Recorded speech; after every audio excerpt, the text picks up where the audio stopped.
ওসমানী স্মৃতি মিলনায়তনে চলছে জেলা প্রশাসক সম্মেলন। আমরা এই বিষয়ে জানবো। আমাদের সাথে যোগ দিচ্ছেন সহকর্মী আলমগীর স্বপন। সম্মেলনের বিষয়ে একটু বিস্তারিত জানতে চাই। লোপা, আপনি জানেন যে প্রধানমন্ত্রী তারেক রহমান আজকে জেলা প্রশাসক সম্মেলনের উদ্বোধন করেছেন। তো সেই সম্মেলনের যে নির্যাস সেটি যদি বলা এখনই যাবে না, ৫ তারিখে শেষ হবে তখনই বলা যাবে। তবে এখন আজকে প্রথম দিবসে আপনার প্রথম অধিবেশন দুপুর ২টার পরে শুরু হয়েছে। এই অধিবেশনে বিভিন্ন এই যে ৫ তারিখ পর্যন্ত বিভিন্ন মন্ত্রণালয়ের সাথে ডিসিদের বৈঠক হবে। তো এখন এই মুহূর্তে আপনার স্বাস্থ্য মন্ত্রণালয়ের মন্ত্রী, সচিব এবং প্রতিমন্ত্রী তাদের সাথে জেলা প্রশাসকদের বৈঠকটি চলছে। তো স্বাস্থ্য মন্ত্রণালয় সংক্রান্ত যেসব প্রস্তাব জেলা প্রশাসকরা দিয়েছেন, এর মধ্যে আপনার ইউনিয়ন পর্যায়ে যে উপস্বাস্থ্য কমপ্লেক্স রয়েছে সেখানে ভবনের সমস্যা রয়েছে, সেখানে জনবলের সংকট রয়েছে, সেখানে পুনর্নির্মাণের বিষয়গুলো জেলা প্রশাসকরা প্রস্তাব করেছেন।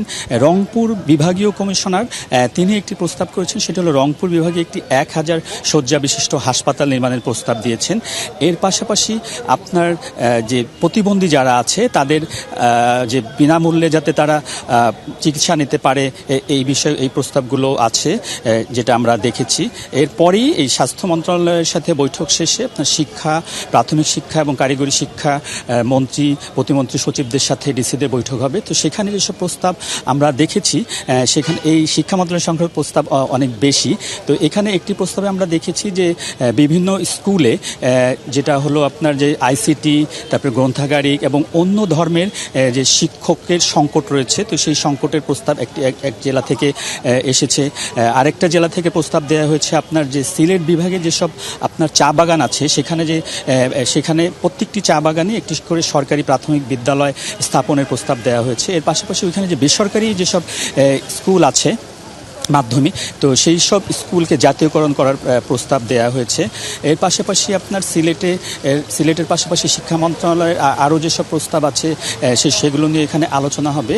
সবশেষ আপনার আইন মন্ত্রণালয়ের বৈঠক আছে আজকের প্রথম দিনে।